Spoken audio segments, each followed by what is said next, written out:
Up+Adam. Tractor systems are offline. We are Beyond FM. Beyond FM. The future of broadcasting is here.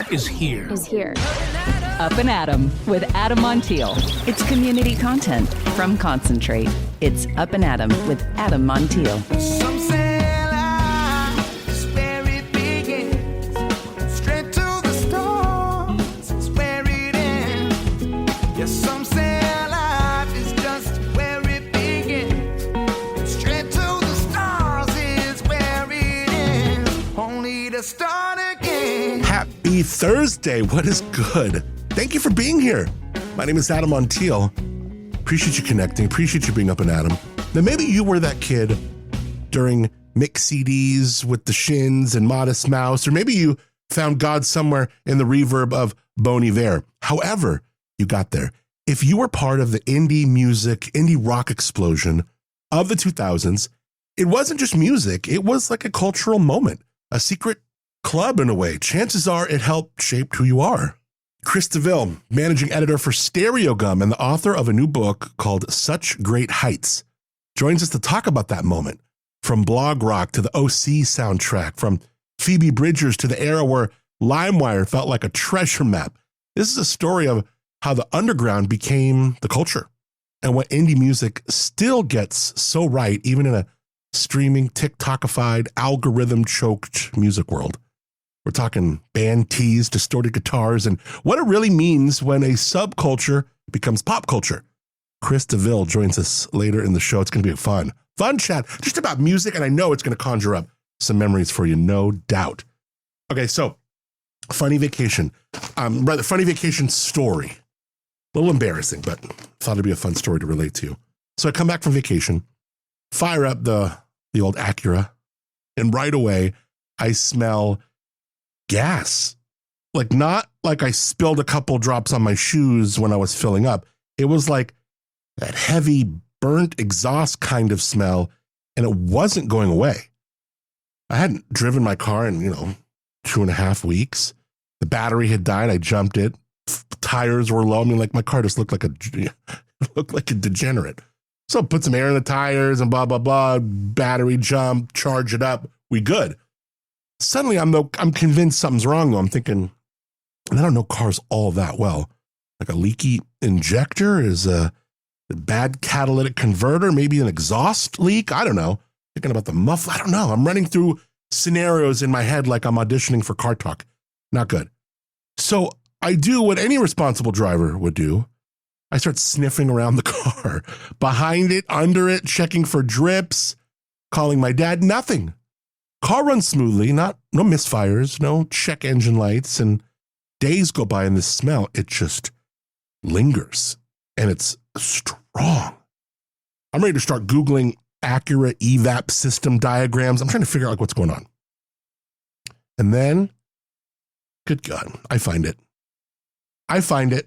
in the back of the car, in like the hatch, where the back comes up, a half full gas can. For crying out loud, like pointed upside down. So maybe like drips at a time, or, there's a stopper on it, but still just riding around with me for a week or so, like a stinky little passenger. I'm over here diagnosing like catalytic converters when the problem literally sitting in my trunk. So the mystery is solved. Turns out my Acura doesn't need a master mechanic. It just needs me to stop driving around with a mobile Chevron station in the back of it. And the kicker, the only reason the gas can was back there in the first place because Lady I Fancy had run out of gas a day or two before, and I got to swoop in like her knight in shining Acura to rescue her, except Doofus forgot to take out the gas can, and there was a little bit sloshing around in there. So her running out of gas turned me into some idiot driving around for over a week with my own personal Exxon Valdez in the trunk. Good news is the car's fine. Bad news is I probably killed 1 trillion brain cells. Bad news is if I ever get pulled over and the cop smells the inside of that car, I'm going to spend 20 minutes convincing him I'm not running an underground fuel operation. And it's like just starting to air out. It's been like a day or two, which made me think of telling you this story. So, all right. Embarrassing. All right. We're going to chat with Chris. Before we do that, I want to jump in and tell you about the Creston Bloody Mary battle. It is this Saturday, just days away. 2 days away, August 23rd.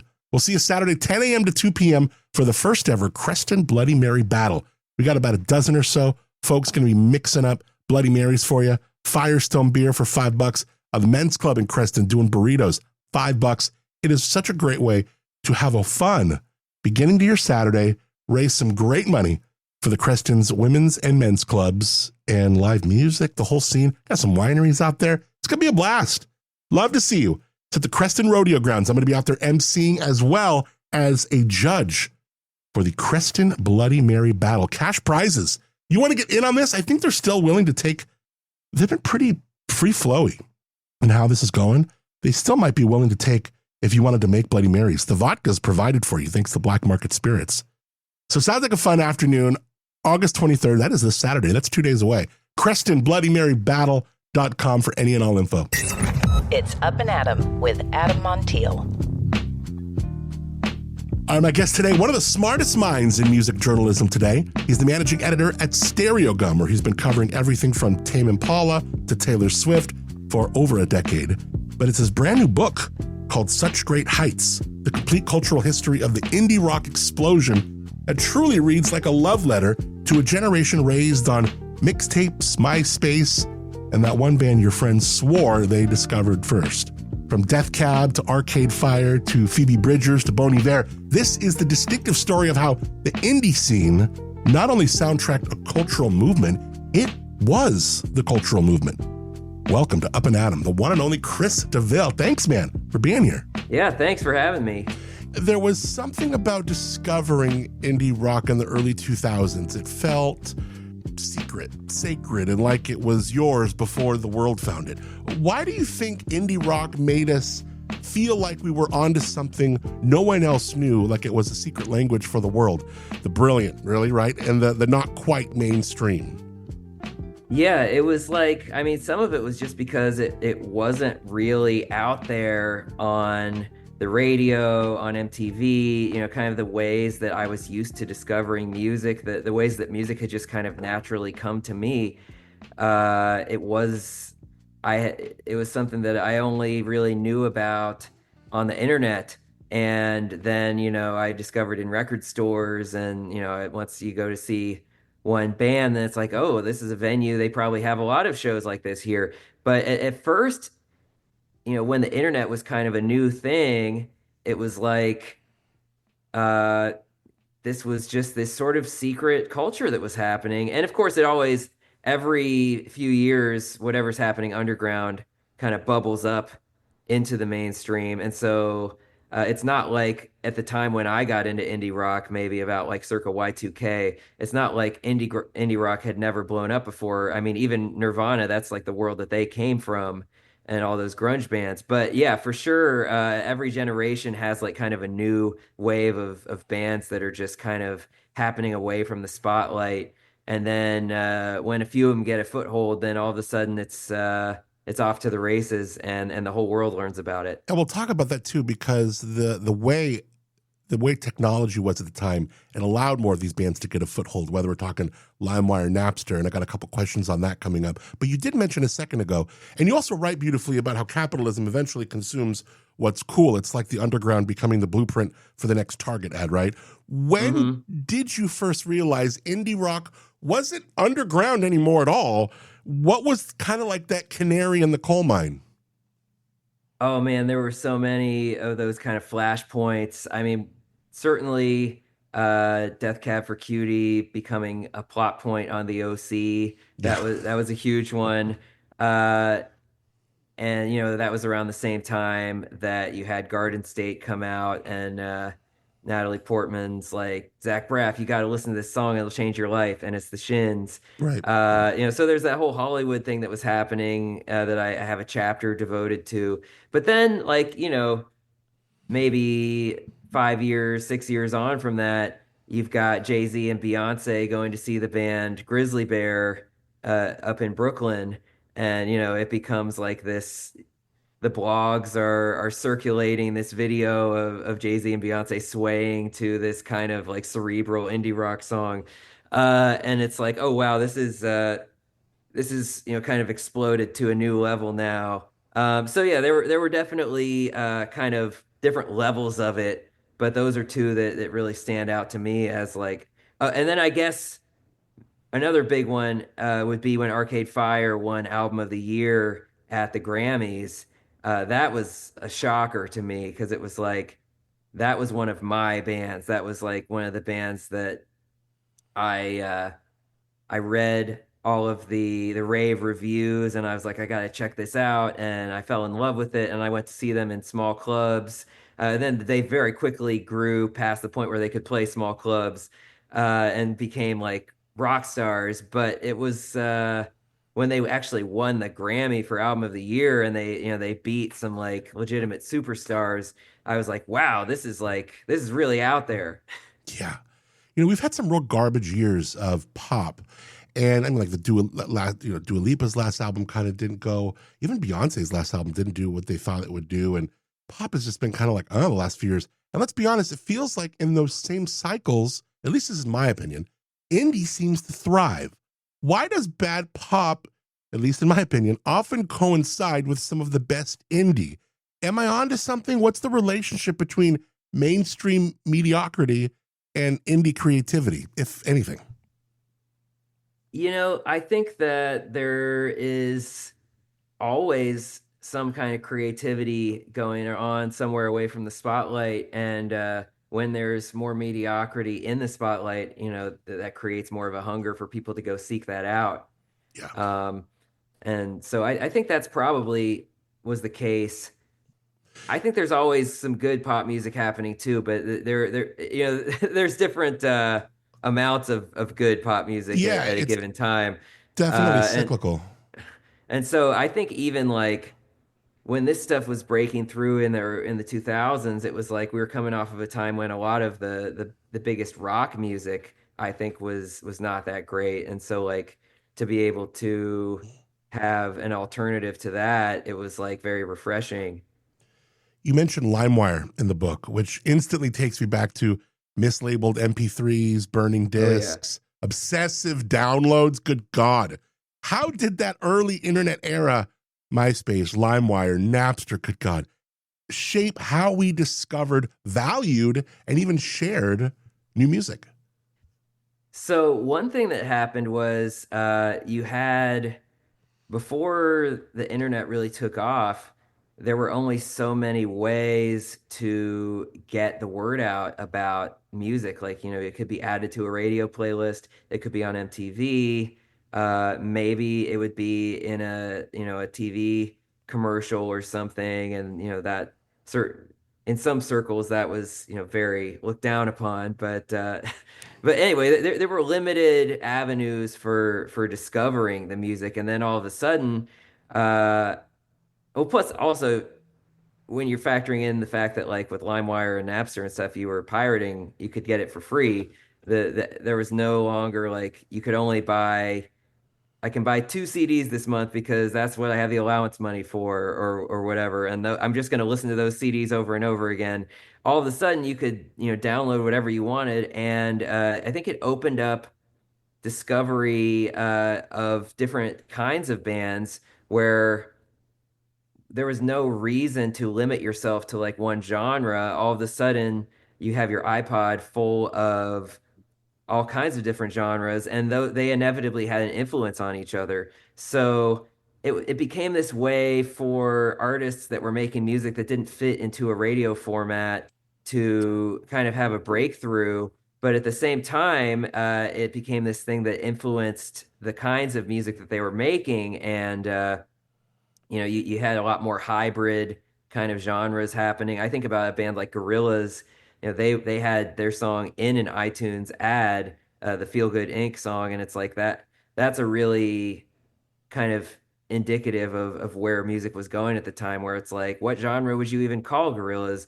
And so that was something that was influencing the indie music that was happening, and definitely had an influence on the indie music kind of taking on more of a pop sound. Yeah, it even felt like a lot of Apple's marketing then when they were hitting iPod hard. They would, like whether it was Dido or some other ones, they would the ones that, like the 1, 2, 3, 4, whoever that girl Feist. was. Feist, right. You would hear these little spotlights on on indie. And I love how a few minutes ago you bring up the OC, because the OC soundtrack it wasn't just background. It was kind of like a map for who we wanted to be in a way. Like, why do you think the indie music scene synced so perfectly with shows like the OC or Garden State, or like or like maybe that 5-minute interlude where there's a tough moment on Scrubs? You know, what made those placements so emotionally potent, do you think?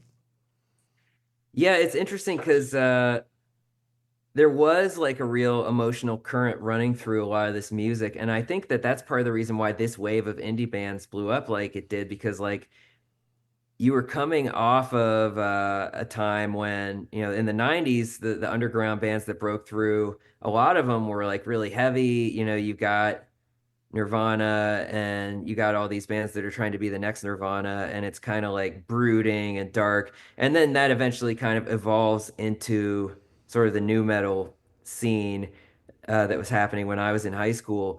But like, so what happened then is that the underground bands reacted against that. They're like, well, we don't want to sound like, you know, these kind of burly, like Hesher kind of bands.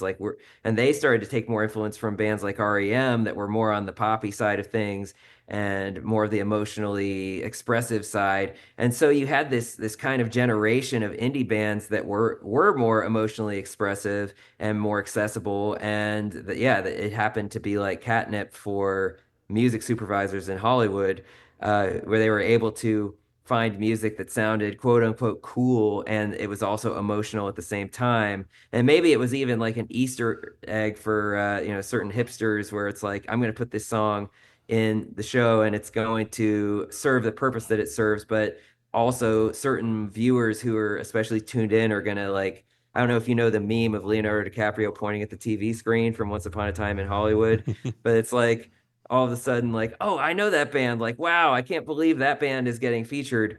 But the thing that was interesting about the OC in particular was that it wasn't just the soundtrack, the background music. They actually wrote it into the plot of the show. It's like Seth Cohen, he's defining himself as a person who loves Death Cab for Cutie and Bright Eyes.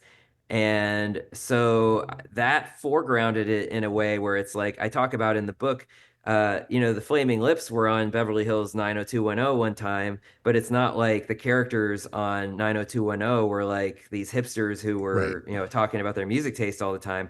So the OC was a real game changer in that way, where like it was actually written into the plot. Yeah. You know, Phoebe Bridgers to me feels like a bridge, no pun intended, between old school indie melancholy and like Gen Z's emotional fluency. What does her rise, you think, say about where indie is headed, and not just sonically, but emotionally, like you just mentioned in a way? Yeah, she's definitely like one of the key figures at the end of the book. Uh, I feel like before her, you had this wave of artists that, they brought a lot of synth sounds into indie, even like, R&B influence. And in the early 2010s, it was like the coolest thing for an indie band was like sort of trying to be like an artisanal pop band or something, Mm-hmm. or maybe, and then that wave kind of crashed. And what rose up instead were these kind of singer-songwriters like Phoebe Bridgers. That when I think about the late 2010s, like she is one of the definitive artists of that wave. Soccer Mommy would be another example, but they they kind of like took over the indie scene in the late 2010s, and now they kind of like stand as like some of the biggest stars in it. uh but you got to the point where Phoebe was so big that she appeared on a Taylor Swift album and like opened some Eras Tour shows. And I think that is she really set a template. She became like the artist that a lot of other artists were trying to emulate over the last maybe 5 or 6 years. And so I think we've almost reached like a saturation point of artists that are trying to be the new Phoebe Bridgers, and things have almost kind of pivoted away from the soft, kind of diaristic singer-songwriter thing towards kind of weirder, louder, more abrasive. Like I feel like, the indie bands that I see getting a lot of hype now are almost reacting against the kind of Phoebe Bridgers sound. Yeah. Indie used to feel like a sound. Then it became more of like an attitude. Now it's, to me, blurry. Who decides what's indie anymore? And does the label still carry any real meaning? That is kind of like the key question of the book, because even in the 90s, it was kind of hard to define what indie meant, because like theoretically it means independent, like you're on an independent record label, or maybe you're not on a record label at all. But then even then, indie was kind of a genre already, and or just like a marketing, a demographic or something like, and it just kind of kept evolving that way. There were so many different kinds of bands that ended up under the umbrella of indie, that the word started to be kind of meaningless, and you get to the point where now, uh, indie could mean like kind of a scrappy rock band that sounds like Pavement, that releases their music on Bandcamp, and is kind of classically indie. But it could also mean like, a lot of the sort of alt rock or indie bands that are very sort of synth heavy and poppy that get played on alternative radio or get played on like, Sirius XM or whatever like that. That there's a whole poppier, smoother side of things, or what you hear when you go to Chipotle, and so you even have big pop stars. I mentioned Taylor Swift before. Like she worked with some of the big indie artists that are featured in this book. You got The National, you got Bon Iver. They showed up on her album Folklore, Right. and then that was like billed as her indie album. Right. And it's like, obviously she's not independent, she's not indie in scale, like there's nothing indie about her except for that, like she kind of dabbled in that aesthetic. But we got to the point where the word indie was being stretched so far that people were applying it to the biggest pop star in the world. And so yeah, it's like you can have two people having a conversation with each other about loving indie, and they mean two completely different things. Yeah, great observation, man, dude. So before TikTok, before Spotify algorithms, you and I had CDs. We had scribbled lyrics, late night AIM chats. What was it about the analog to digital era that made indie music feel more intimate, more earned, I guess? I mean, for one thing, before you could just download, you had to go to the record store and buy it. I mean, I guess at a certain point you got, before it was part of Amazon, you had cdnow.com. I know I bought some CDs off the internet that way. But yeah, you had to go and actually buy it. You had to go to see a concert. You couldn't just load it up on YouTube or whatever, or TikTok. And so the barrier to entry was higher, so that the people who did get into it, they got into it because they really cared about it. They were very invested in it. And part of what the internet did was it allowed people who were a lot more casual and passive about their fandom to become exposed to it. And I think that, the music somewhat evolved with that in mind, like, to reach a more casual listener. I mean, not, again, this is not true of all indie. Like, there's still some very kind of idiosyncratic music being made underground. There's so much of it, like all these little pockets of music that are being made that will never even come close to crossing over, by design. But you've had a runway, a pathway open up, where if a band wanted to be kind of like a poppy, accessible indie band, that was catering to the radio or catering to Spotify or whatever, like, that pathway suddenly became available to bands. Yeah. There was a moment when loving Radiohead, it was like an identity trait for those that did. What was it about Radiohead that made them the indie touchstone for so many? And for the new indie fans or people coming up into the indie scene, are they still that? That is a good question. They are.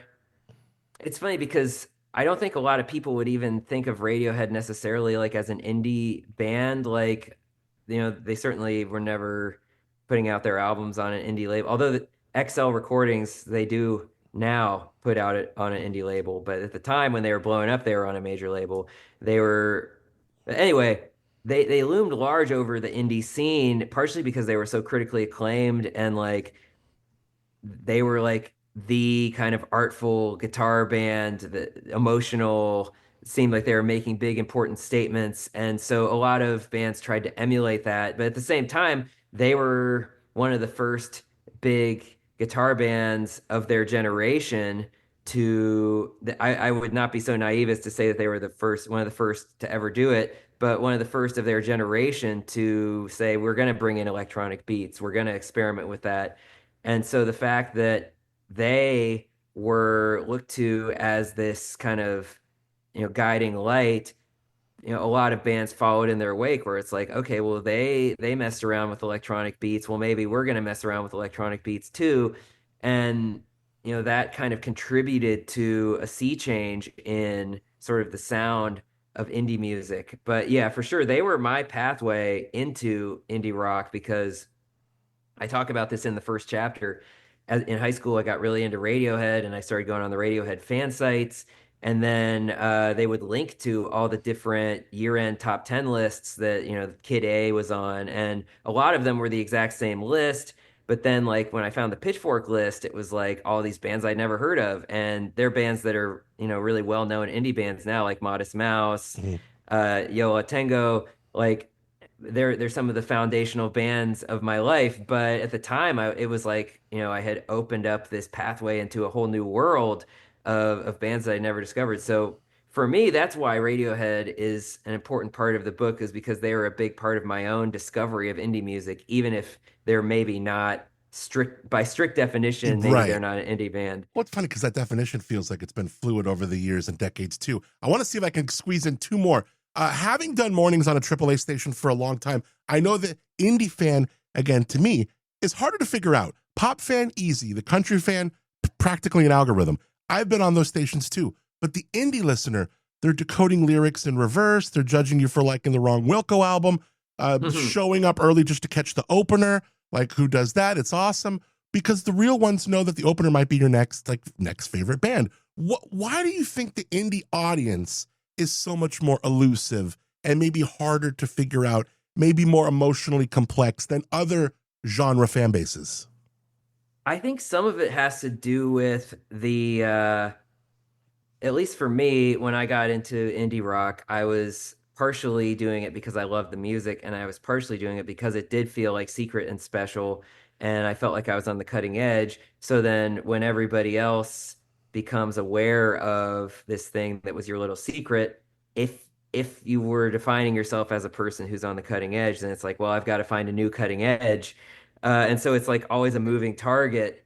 Part of the whole idea of it is like, part of defining yourself as an indie music fan, there are people who are just like, I just want to hear bands that sound like Pavement over and over and over again.